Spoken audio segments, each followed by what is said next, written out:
जय माता दी।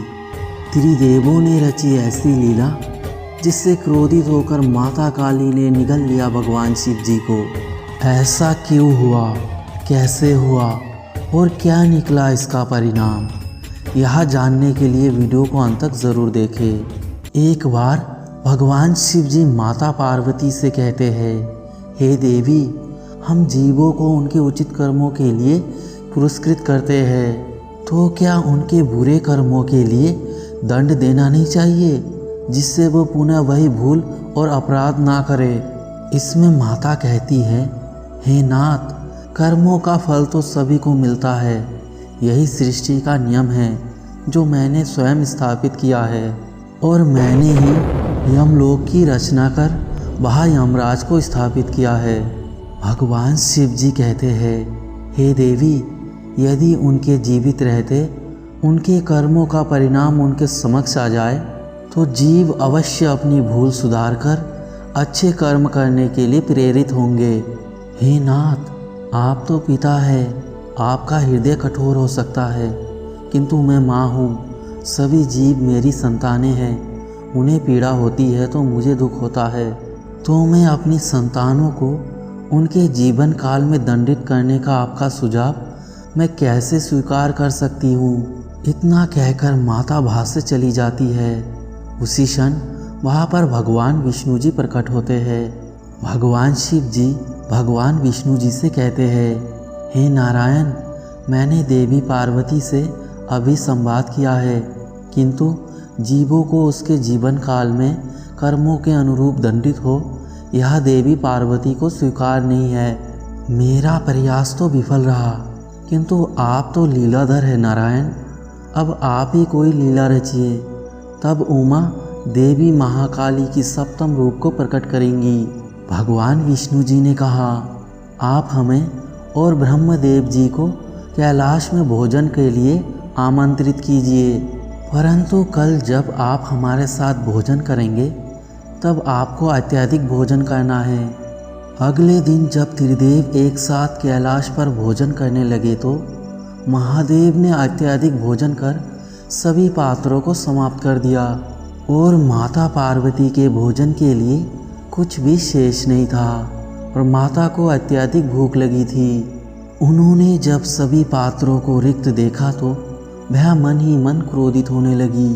तभी वहाँ पर भगवान विष्णु जी आए और उन्होंने माता पार्वती से पूछा, क्या हुआ देवी, आपने अभी तक भोजन क्यों नहीं की। माता ने कहा, देखिए ना भ्राता, महादेव को भली भांति ज्ञात है कि मैं उन्हीं के थाल से खाती हूँ, फिर भी उन्होंने मेरे लिए कुछ भी नहीं छोड़ा।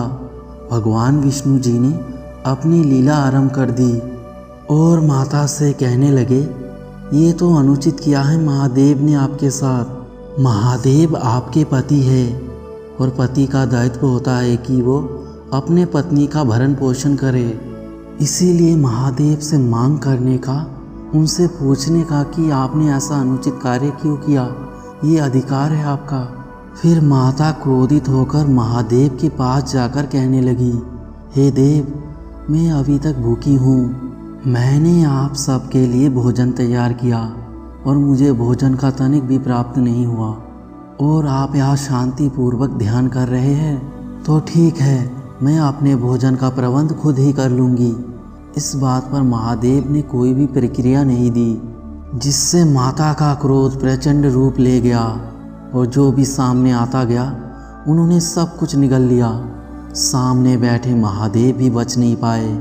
उन्होंने जब महादेव को निगल लिया तब उनमें एक विशेष परिवर्तन आ गया। वह श्वेत वस्त्र में एक विधवा की भांति हो गई। उनके शरीर में से धुआं निकलने लगा।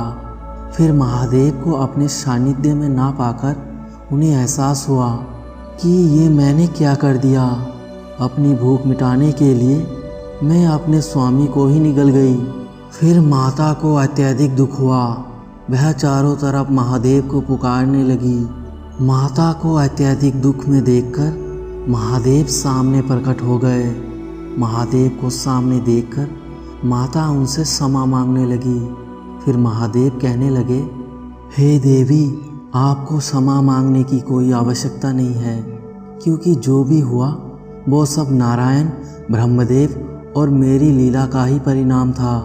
हे देवी, आप जगत जननी हैं, इसलिए सभी जीवों के प्रति आपको बहुत स्नेह है। इसीलिए अभी तक आपकी महाविद्या स्वरूप सृजन और पालन हेतु प्रकट हुए हैं। किंतु आप इस रूप में अपनी सभी भावनाओं को त्याज कर आप न्याय करने में समर्थ रहेंगी और आपके इस रूप में आप पुरुष शून्य रहेंगी, अर्थात मैं आपके साथ नहीं रहूँगा। उमा, आप इस रूप में संसार को बुरे कर्मों, अकाल, महामारी, दुख, क्लेश आदि का दंड देंगी।